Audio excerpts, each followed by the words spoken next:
Hey. I'm back.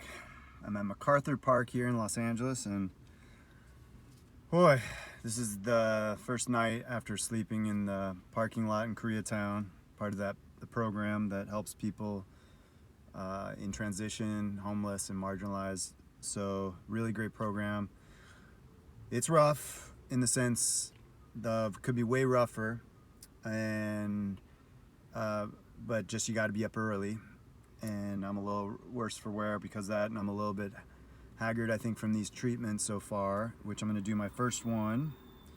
You know, I feel like there's probably people in these areas that are probably using needles and stuff for other reasons, and feel really lucky not to have addictions. I know that's a real added compounding factor is mental illness and addictions.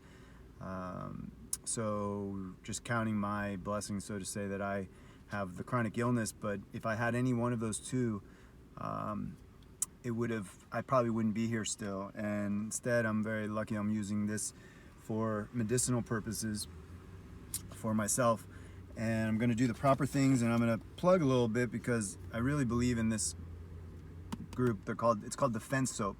I've been using these wipes when I'm on the road and stuff for my body, and when I can't, or if I'm ever in suspect areas. A lot of people who are in gyms and UFC fighters and people, MMA fighters I should say, and jiu-jitsu and everyone, like wrestlers, use this as a natural, it's not those antibacterial soaps. This is actually tea tree and some other stuff that will prevent staph infections, MRSA, and just clean you up on the road and do that, what do they call it, I don't know, the shower in the sink thing. But for me, I'm going to use it to cleanse myself before and be sanitary, and I have my alcohol swabs before I do my injection. And so I'm about to cook lunch. I have a little bit of energy finally today. I sat in a cafe for a while just riding out the time. That's the biggest thing. You got to find places to be during the day. Fortunately, the weather's cooperating. So this has been in my cooler. That's the other factor. I'm going to really be spending money on ice to make sure I keep this expensive medicine safe and the way it needs to be.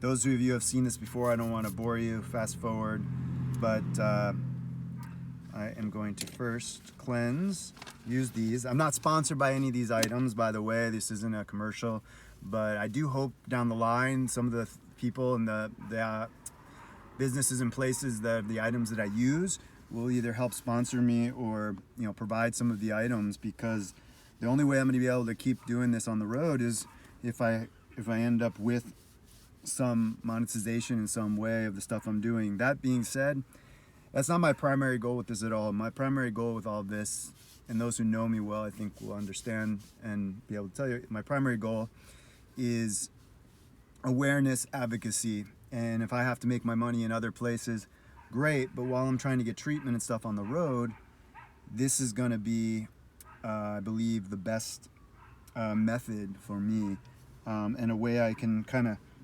kill two birds with one stone and help people while starting to incur an income. So I'm prepping the area, and I'm going to unscrew the little needle. And as I wasn't doing before, I realized you really got to hold on to the bottle, and as you pull back, because you could drop the bottle. And so I'm going to pull back past the number, as I keep saying. And again, I know some of you have seen some of my videos already, and this is probably boring you to death, but I'm trying to mix in some of the other stuff with just injections. And if you have an obsession, and I find some people that just want to watch people inject themselves in their belly, then fantastic. But I'll take where I can get it, right? So 1, 2, 3.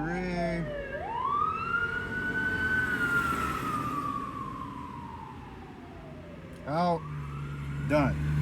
I forget. Rub vigorously. Rub vigorously. That's what they said after. Rub, rub, rub, rub, rub, rub, rub, rub, rub, rub, rub. So that's done. And now I can get on with cooking some lunch. And I just keep thinking this stuff is going to start kicking in. I mean, It's really hard at the moment. I just want to describe for people with chronic illness, when you're doing new medications and treatment, we sometimes have what in the Lyme community we call Herxheimer reaction, which is a reaction to the actual die-off of the Lyme bacteria. And it can really feel awful. And you can have fever, flu symptoms. I thought I was getting sick last night. I thought I was getting the flu after going to Whoa, I still got some reflexes left. That could have been bad. So, apologize. Let me switch this actually for a second. Okay.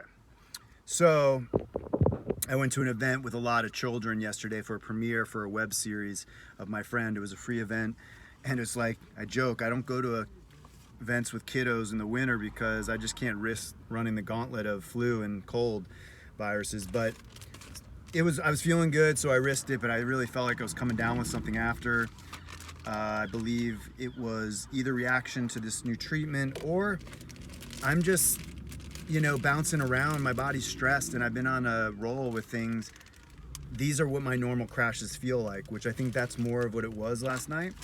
So just keeping you in line with what goes on with chronic illness and those. It's tough when you have a stable environment and you have a pretty beautiful, clean, mold-free, whatever, toxic-free home to live in. But when you add in, I'm sorry, I'm gonna take the opportunity to clean myself. Showered yesterday, so I'm not a total dirtball. But when you don't have a stable environment, it compounds any illness or anything in life. And so just think about that when you think about some of those other folks out there. I get broken up about it often, not about my own self. My situation is very, very privileged and very lucky, regardless of my circumstances right now. I mean, but I've just heard from people and see people that are struggling. So keep that in mind, and I just urge people to reach out to even one person who's near you, and even if it's a stranger, and see what you can do. You'll change their life. Be careful, of course, but majority of people are harmless and they just need help. So especially if you have chronic illness or anything else, it's hard to bounce around. It takes extra energy. It takes extra spoons, as we say in our community. The spoons are what we use as, like, we qualify as energy kind of allotments. That for me now to have the energy, luckily I have spoons to go cook. It's hard to cook indoors, let alone get my stuff out of the cooler, move things around, all of this, giving injections. It's hard setting up my bed. When I was in a home, I could just, even my tent when it was set up, I just got inside. Here it's tough. I had to spend my energy last night to move things around my car. Now I'm not complaining at all. I'm so fortunate, and I just trying to kind of use circumstances to hopefully open eyes and ears and everything to those around us, and look at them, not down on them, and lift. We're all here. We can lift people up, and I think you'll hear this repeated from me, and I'm feeling it often. I've been lifted up lately, but there's a big portion of my time that it's been people tearing down.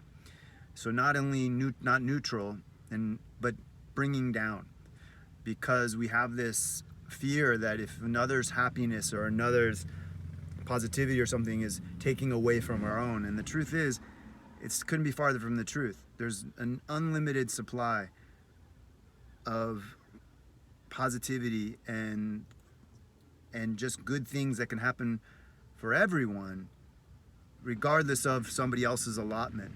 So just remember that. And I know I'm getting like deep in the weeds here, but I think it made me think a lot today. Is some friends have, when they hear my circumstances, sometimes they feel compelled almost as a pressure, and I say it's not a pressure. You don't need help. Take care of yourself. That's the primary thing. And if you can help, but don't help at the detriment of your own sanity, your own personal health. It only works if you can help someone while you're benefiting, meaning not benefiting, but like if you end up sick and in the hospital because you help someone, nobody's helped. So, but there's a fine line between just insulating yourself from any sort of discomfort to help others. So that's enough for me. I hope this was more than just an injection video. So yeah, and some of them down the road aren't going to be so serious. I like to use humor, whether it'll be funny to you. I'm going to laugh at myself, and I hope you laugh along with me. So thanks for checking this out, and I hope everyone's doing well.